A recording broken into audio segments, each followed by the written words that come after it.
Hello and welcome to Elseworlds DC fan podcast. My name is Jordan, and with me, as always, is Chris. How are you today, Chris? I am doing super. Great, great. We just did our last Arrowverse update, so that came out a few days ago. So if you missed it, make sure you go check that out. I have finished watching the Arrowverse, and today we're diving into DC updates, and the biggest update, of course, dropped last week, sometime January 29th. That Supergirl has found its star in Millie Alcock from House of the Dragon, and she played a young Rhaenyra Targaryen in the first season of that show, and is going to play Supergirl in Supergirl Woman of Tomorrow, and in some other project before that movie. James Gunn has said he never said she was in Superman. It's true, he's never said that. But she will be in some project before, and I think most people think it will be in Superman Legacy, hmm which is going to start filming in about a month here, coming up here. So makes sense. I'm assuming she will just be in a small little role here and kind of set her up for her film and just the fact that she exists. But it was between Millie Alcock and Meg Donnelly, right? hmm Who voices her in the current films in the animated stuff. So I know you were Team Donnelly. I was Team Donnelly. I thought she looked the part, very traditional Supergirl, and the fact she already voiced her, and she, the vibe check was just right. I really was pushing it, but I'm excited about Millie Alcock. I'm not as familiar with her. I didn't watch House of the Dragon. I know to Ron's chagrin, I'm sure, but I know he's a huge Game of Thrones guy. Um, but I got to be honest with you, it's growing on me. I'm starting to see the more I look into it, I'm starting to see what James Gunn was seeing when he cast her as Supergirl. Yeah, he even said it was like the first name that came to mind when he watched House of Dragon. He saw her, and they were putting together, I guess, part of the plan for Woman of Tomorrow or whatever. And he was like this is perfect. Um, for what he was looking for that role, because it is a little bit of a different Supergirl. I haven't read it yet, but from what I hear, it's a different take on Supergirl than like the TV show and her usual self. Maybe she's a little bit not as Boy Scoutish like Superman is. She's not as Girl Scoutish, I guess, in that one. So I'll be reading that soon to prepare for this and stuff. But I was Team Alcock, I guess I'll say, but I was kind of team like whatever James Gunn casts. Right, I didn't really lobby for her or anything. I just kind of was like, for me, it was the opposite. I knew her, did not know Meg Donnelly. So for me, it was yes, give me, uh, Millie Alcock because I've heard of her, but I just trust so much with the way that James Gunn cast roles. Famously, he didn't want Chris Pratt hmm um, as Star Lord. I think it was Sarah Haley Finn who cast the MCU. Was like, hey, just give him an audition, and then he nailed it. And he was like, all right, I got cast. So that shows me that he's not like set in Yeah. his ways. He will take probably the best actor for the job. And he was telling, I think it was Jim Lee commented something, and he commented back to Jim Lee like, you got to see this audition that she did, like this test hmm screening that she did on the set of Legacy. He's like, I'll show it to you. Jim Lee, of course, the artist for DC, who at some point became president of DC Comics, right? Yeah, Jim Or Lee, he's up there absolute somewhere. legend. Great work for Marvel and DC, and maybe most iconically for DC now. Yeah, But definitely. um, like I think he started with Marvel. Like I think he got to start there. But yeah, I really enjoyed this news. It's exciting to get Supergirl going. It's obviously fast tracked. They have a script. I'm very interested to see who the director is. I Yeah, just, real quick, some of yeah, the reports say that they think that we might have a director in a couple weeks here, and that they mhm. might start filming by the end of the year. That would be really quick. Yeah. I will be very interested to see who the director is because the director is going to tell me how excited I am for this movie, and it's not a fair bar, but like I know they were talking about Matthew Vaughn maybe getting it, and I was like, oh no, oh no. There's no way. There's no way. It just that one scared me. Because what I Um, would say is, I think the director has probably been narrowed down at this point mhm. and just hasn't locked anything in because I don't know the way Vaughn talked about it because he was like, "Oh, I love Millie Alcock, I love that, but like it's weird the director didn't have a say." And I'm Yeah, like, I just don't think like if he was actually in the running that any of he that would would have been say that. said. So Yeah, I that's don't think fair. it's actually going to happen. I just feel like he's a director on the downward trajectory, so I don't want that. But Yeah, I haven't really seen much of his recent stuff, but it all kind of looks samey, like Argyle and Kingsman and all that. Argyle looks like I like to give every movie a shot, and I haven't seen it, but it looks like a dumpster fire. Like everything I've heard about it sounds bad. The commercials did not sell me for it, so you know, we'll see. But I'll be interested in the director because the director, you know, has to be able to do everything that James Gunn promised. This is a more cynical, more uh, beat up by the world Supergirl, maybe a little sarcastic. It's not going to be a carbon copy of Melissa Benoist's Supergirl. So I But you still gotta have that hope, and you can't go the Zack Snyder serious dark thing on it because you want a more um, weathered and Supergirl has seen some stuff. The adaptation. She's going to be turning 21 years old. I I really think that this is a movie you have to hit the right nail. You have to nail it. So if you nail Supergirl, the DCU is going to be fine because if you nail Supergirl, if you get that movie right, you really built an entire mythos of Kryptonians because you have Clark and you have Kara, and I think you just round out that world, and then you have more. You're already starting on the cosmic side of DC, and then you're already starting on your two heavy hitters for the Justice League. So if if you get a Supergirl who's not just Do you think she's in the Justice League? I don't think so. no, I think she will be. I don't think anyone's in the Justice League right now. What I'm No, I saying is, meant like I don't yeah. think she will be. Oh, you don't think she will be? I think it'll be. I think Unless she if it's will like be. a JLU situation where they have No, like I think she will be. unlimited. I think she will be a I think she'll be one of the main characters of the DCU. If they're fast tracking this movie and they have a script already, it's going to be one of the first impressions of the DCU that the audience gets. I think they're prioritizing her. And also, you have to remember, I haven't heard anything about Wonder Woman so far. Anything about Wonder Woman. You need, Hawkgirl and Supergirl but I don't see Hawk Girl being this staple character. I see her being more of an ancillary character. So I think Supergirl is part of the Justice League, and I think this will be the first time that Supergirl isn't in Superman's shadow, but Superman's equal. Interesting. Yeah, I don't know. I'm curious because I think having two supers on like a, let's say, a 7-person team, 8-person team would be a little much. I do think though that, look, they definitely think that they have a great script, great story based on the adaptation from the Hmm. comics. So I think that's the reason why it was really fast tracked.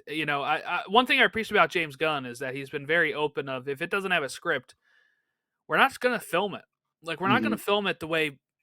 And there's little things that can still change by filming, right? But it's not going to be, and I say this as a fan of Rise of Skywalker. It's not going to be a Rise of Skywalker situation where they don't know if she's a Palpatine until, they're editing, and they're shooting multiple different things to be like, well, let's figure it out in post. That's not what's going to happen in the DCU. Right. James Gunn, when he talks about what he and people might say it's lip service, right? But Hmm. when you look at his movies and how he has a script and how he comes in under budget and he's ahead of schedule a lot of times, I think that's the thing he's going to be like. That's his leadership. I think that's what he's going to want. He's going to want, look, all right, if this script's not going well right now, we'll rewrite it, but we're going to move on this one that I really like right now and it's ready. We're going to do it. Uh-huh. And I think that is the right way you run this thing because as you see with Disney right now, they announced this big plan with dates and they have to keep shifting them for the strikes, Yeah. from COVID, from all this stuff that is piled on.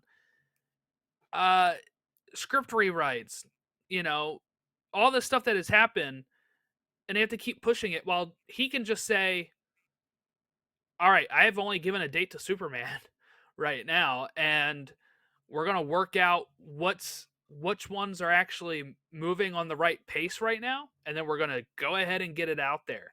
And I think that's the right way to do it. So you're not constantly coming back 6 months later and be like, "Oh, we actually shifted Woman of Tomorrow with Flash now," and blah blah blah type of thing. No, I like what they're doing. I think it's very important to just kind of approach this with common sense. Like I feel like that's one of the things that Hollywood isn't doing. I think Hollywood is showing how detached they are, and that's why the box office things have been lower. I think James Gunn's kind of attuned to what the fans want. I think he also understands that if you give this is the number one thing. He understands that if you give the fans exactly what they want, they're not going to be happy. So, and it's not going to work. So it's a fine balance. And I think quality is the ultimate judge because quality solves all those problems. You get quality when you make decisions after you have a script. You have quality when you base everything on the story. So I mean, he's been transparent about how he's doing, and we still have people questioning it, like, "Oh, what's going on? I can't believe you would Yeah, do this." Like, at this point, he's giving you the manual. He's telling you exactly what he's doing, and he has not done one thing contrary to what he said he'd do. Like, people are asking about Batman casting. We don't even have a script. yeah, and he came out and dismissed that. By the way, Yeah, I that's saw that. that's something I have on my thing here. Um, he's like, I don't know where this keeps coming from, but no, we don't even have anything prepared for Batman. Because I saw some people say, because some people try to throw this at James Gunn, right? They said, well, how can they be casting for this when he said that they don't have a script ready? And I said, there's three ways. There's three ways that this can be happening. Step one, Batman is in something that has a script done. All right, so it doesn't have to be a Batman script. Two, uh, that they do have a script done. All right, and then there was option three, that this whole thing is just incorrect and they're not actually casting Batman. There's three ways that rumor was gonna go down, and it's option three. James Gunn came out and said, no, we don't even have anything ready for this yet. Now he did say that they're not going to wait for the end of Matt Reeves' Batman trilogy. Somebody asked him about a trilogy, and he Hmm. said, like, no, like we're not waiting until the end of that to release this. So at one point they will overlap, but that is so people were trying to really eagerly throw this in James's face of like, well, you said you won't cast anybody until the script's done, and you said the script's not done, so why are you casting Batman? And the answer is he's not casting Batman. But there Yeah. was also a way for that to be true and not be a lie from James Hmm. Gunn. And the truth would have been that maybe he's in Lanterns or maybe he's in Waller, something that has a script done. But people like to try to get this gotcha game with them right now, and it's just Actually, Waller would be a sneaky one for him to be in. That would make sense for him to be in Waller. yeah, and I don't think Uh, he is. I think no, I'm not Waller. saying that either. I I think just like Waller and Peacemaker season two. those were in development before he took over. Hmm. Because Peacemaker was confirmed to get a season 2 before he took over. Waller was, I believe, the same way because there was rumors after Peacemaker season 1 that he was working on a show from another Suicide Squad member, and that's Waller. Um, so I wouldn't actually be shocked if those two are like the last of what we see of those characters for quite some time, and he's just finishing out those things. So I've seen a lot of people questioning how we can get a Peacemaker season two, and I keep coming back to the idea that if you don't think James Gunn can handle this, he really can't handle the universe. Like it's not that hard to do it. There's going to be an answer that'll work for it. Um, The easiest thing is that most of the things that happened also happened in the universe you're watching now, and it's just the other Earth of it. right. Well, what would be cool is if like you do a previously on Peacemaker and the silhouettes changed because they just had Yeah, yeah, silhouettes. yeah. That just you don't even have to make it look like David Cornsweet. Just change the silhouettes. They're still silhouettes. Boom, Like problem there's no solved. cyborg silhouette, it's Yeah, somebody else. absolutely. So Yeah. like I'm excited about Peacemaker season two because I think Peacemaker season one was one of the best. But I couldn't. I went into Peacemaker season one thinking it was going to suck. So the thing that season two doesn't have going for it is I'm going into season two excited. Yeah, yeah. So that's a real problem for it because I had so low expectations. But I mean, that scene where they're chainsawing a gorilla, I was like, yeah, this is gonna be a good show. I was like, this is gonna be fun. Yeah, I remember I wasn't like thinking it was going to suck, but I went into it like not excited. I was like, do I really need a show about Hmm. Peacemaker?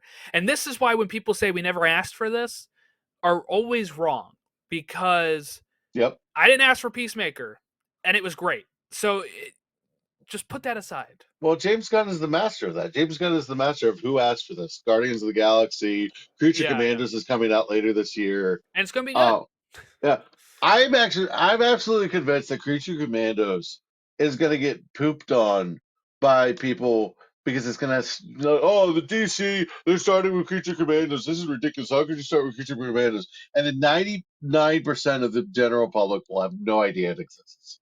If Yeah, you step exactly. outside the Yeah. internet, nobody will know that Creature Commandos exists. Yeah. So I cannot wait. There will never be an example of a time where people don't know how the real world works than when Creature Mhm. Commandos comes Mhm. out. Because we talk about this like everyone. If I asked my entire family what Creature Commandos was, don't think one would answer. Yeah, nobody knows about it right now. And even when And it I've talked to drops, them like about it. It just goes over. there's people that don't even know Harley Quinn as the animated show. There's people out there that have no Hmm. clue. All right? Yeah, So, yeah, obviously they're not going to judge the whole DCU on Creature Commandos. They're just not. Most people are not even going to know it exists. Like any great other example. Max original. Great example of this. A guy who I told him he should listen to the show. I don't know if he does yet. He's our Pete's coffee vendor, and he's like, "Hey, did you see that commercial? What was that show? Echo?" And I was like, "Yeah, Echo." And Mhm, like, mhm. it's like, so I was like, "Yeah, I know about it." And he's like, "So is Daredevil going to be in that?" Like, and he's asking me all these questions about it because he's like, he knows I follow this stuff. And I told him I was like, "It's really not going to be what you're thinking it is, but I mean, you're into it. Check But it yes, out." Like, Daredevil's in it. he's it, yeah. But I Briefly. was like. But like, but that's the whole thing. Like he he saw the commercial. It was the first time he ever heard of it. Yes, Um, exactly. and For that's most the people, point. that's how it is. And then he knew I was a nerd, so he asked me about it. So, like, that's the thing, though. Like, you need exposure for this stuff. It doesn't hurt putting things out because there will be people who say they got into the DCU after the fact because of Creature Commandos. There Yeah, will yeah, be definitely. people. Definitely. It's gonna happen. It's gonna happen, Captain. Actually, one of the things that we were talking about was Gunn isn't gonna wait for Matt Reeves to finish. I was listening to DC on Screen, a good podcast, and they were joking that Matt Reeves will take 20 years to do that. And it was pretty funny because I mean, it's like it's like, well, we can finally have Brave and the Bold in the year 2044. Oh, the other reason why it could be true that they're casting Batman, and again, he said it's not. So I'm just saying Hmm. another reason it could have been before he shot it down is the Arkham show is supposed to be in the DCU and not Matt Reeves' universe. True. And who would you think would be in that? Batman. And what if that script's ready, right? Like there's ways Hmm. that it could have been done. And let's stick with James Gunn and stick with Superman. He announced the composer, which is John Murphy. He scored the Suicide Squad and he scored Guardians Volume 3 and he did the Pumped Up Kicks cover version on Peacemaker, by the way. All right. Um It yeah, works. I don't worry about music with a James Gunn film. I am interested same. to see if Superman Legacy is a little less soundtracky James Gunn vibe and more composer heavy. I think it would be. I think so Uh, too, yeah. I think it would be. But James Gunn in music, I don't have to worry about it. I just don't have to worry. I know I That's saw the some thing he people really gets. mixed on it and I'm like I like John Murphy's work on Suicide Squad and Guardians 3 and like the song Radism from Hmm. Suicide Squad is one of the best uh tracks of like anything recently because I listen to Well, that all we the will time talk about this in March. in March. Why? What's in March? Oh yeah, never mind. I'm good. I'm good. I'm good. Oh my god. I did announce it on the Marvel pod, which I haven't Okay. posted yet, but I will post it by the time this goes up. But yes, for our March Madness, what's a way to mix in DC and Marvel stuff without doing the same old Marvel characters versus DC characters on a March Madness grid? Well, to celebrate James Gunn and the fact that he's worked with both companies, we will be doing a March Madness bracket of uh, his soundtracks. So Hmm. it'll be the actual tracks of Right. each soundtrack. I've got 64 songs. My friend Jack right now is working on some sort of algorithm to put them in brackets of classic and modern songs and then seeding them by most listens on Spotify. Wow. So that's what we're going with. Okay. Algorithm. Okay. So he is a really, really good friend of the podcast if He's a he's doing all data that. fan. He loves Yeah. working with data and stuff. So he said he'll work on it. I said Cool. no rush because we got like a Thank month. you. Like I appreciate it. I know he's a buddy of yours, but that is above and beyond the Call of Duty. Yeah, so I'm really excited for that. So those will be put out on the Twitter to vote for that Cool. stuff. So make sure you're prepared I, to vote I'm in looking March. forward to that. I really am. And you got to thank Chris for this. This is his idea. It worked out very Yeah. well. Well, it's funny because I was taking a walk. And you know how James Gunn takes over your music for a while? Yeah, all the time. Yeah. Right, yeah. I was taking a walk, and I still have some Guardians 3 stuff just on my mix. So mm, I was like, okay, hooked on a feeling. Yeah. All right. Um okay, and then along with keeping with the DC universe, Peacemaker season 2 is officially completed writing. So James Gunn has Woo! wrapped that up. So since he's taken over DC, he's written Superman Legacy. He's built a whole plan. He's been setting up storyboards for it, casting it, writing Creature Commandos and working on that show, and wrote 8 episodes Yeah. of Peacemaker season 2. So anybody that wants to say he hasn't done anything yet is crazy. This might come off poorly to some, but it's actually not an insult at all. In fact, for me, it's usually a compliment. James Gunn must be neurodivergent in some way because this is not a neurotypical way of working. This guy is so productive, he's so hyper focused, and he just gets it. So he's a savant of some sort. Um, he's just he. Honestly, I wouldn't be shocked if he has ADHD because that hyper focus on like when you're interested in something. Like if I'm interested in something. Like as a guy with ADHD, I can focus like nobody in the history of mankind. Like if I'm into it, I just get in a state of flow. Um, the problem is I can't do that with like everything. But like he's probably just hyper focused on this stuff. I don't know what his deal is, but that man is not normal, and it's a great thing. Yeah, he's kind of like me in a way, in the sense of I wish I had his work ethic, but hey, I am producing a bunch of podcasts here, so I mean that This is is what 37 podcast 37. no, not that many, but it is a lot. It is a lot. Yeah, I don't know and if you you know noticed. this I is, geez, what number are we on right now? We are on number like 63. This is 63 of this show. yeah. I have 100 plus of the Marvel pod. Hmm. I have 200 plus of my soccer podcast. Um, I have 100 plus of my Disney podcast, and then Star Wars. I don't know how many I've had. Maybe like 50 of that. I mean, it's been a lot. I've done a lot of these. So, Yeah, you know. and I've already done 22 of the films for the first time. So, By the way, so I don't know if you noticed, but every time I make fun of you for having too many podcasts, I just pick a different random number. yes, I know. Yeah. Yeah, yeah. Like it's the gift that just keeps on giving. At one point, it might be accurate. You know, if we keep growing. No, I think with little baby Landon coming, it's gonna Yeah. be Yeah. it's gonna slow down a bit. It You're will. gonna It will. I'm gonna be like, all right, are we really doing tri-weekly? Yeah. Yeah. Yeah. Well, you know, because the plan is Superman and Lois season 4 is filming right now. The plan is for Uh-huh. that to be weekly episodes. We'll see when that show airs and how my schedule is then. But we're supposed to do episodes each week to talk about each episode as it airs, as it is the final season. I do want a special little guest star, for a couple minutes at least.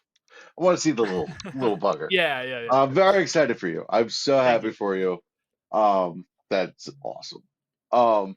But yeah, it's gonna slow down. It's Yes, it got to. will. It will. Um, but also, the good chances are for people that are listening. If you're listening on this, I mentioned on the Marvel Pod too, but Deadpool 3 is dropping like the week after my wife is due. So if I can't see the movie, definitely having Ron and Chris, if you go see the movie, we'll have coverage of it still. And then whenever I get to see it, we'll do a Hmm. three-way conversation about it after I see it. But Oh, absolutely. uh there will still be coverage on these pods, even if I'm not available. Like for my soccer podcast, my friend Logan is looking to get guests on that while I'm out. So none of these shows should go like dormant, really for long. So it's the And great you're thing probably about gonna having need the co-hosts. podcast as an outlet. I will, yeah, and my Yeah. wife said I'm allowed to still do these, but like I just know realistically that sometimes it's going to be tough Hmm. to Yeah. fit it in. All right. Well, that about wraps us up for all of the news I had here. There were some threads that I was going to read through here, um, but it was mostly related to the Batman stuff and the I feel like we kind of touched on it without going yeah, I over it think we though. did. Yeah. Yeah. Because I saw some of this stuff too, so it's like, I don't actually follow threads. The great thing about James Gunn's threads is you hear about them anywhere. Yes. Yeah. Um. Okay. So our next episode that you're gonna get is next week. It's gonna be. I know we're usually bi-weekly now, but we have a bonus episode this week, which will be Chris's update as his first Smallville watch. So it'll be through season 1. I know he's on to season 2, but we're going Hmm. to cap it at season 1. Hmm. So if anybody wants to watch along with us, or if you, for some reason, have just started watching the show like Chris, and you're like, I've only seen season 1, you know that it's not going to be spoilers for the whole thing. Hmm. So make sure you tune into that. But otherwise, we are on TikTok, Facebook, Instagram, Threads, Twitter, at elseworldsdcfan on all of those, or you can email us elseworldsdcfan@gmail.com. Rate and review us on Apple Podcast and Spotify. It helps other people locate the show. And make sure that you like and subscribe to us on the YouTube channel. That's it. Have a great rest of your week. We'll catch you next time for Chris's Smallville update.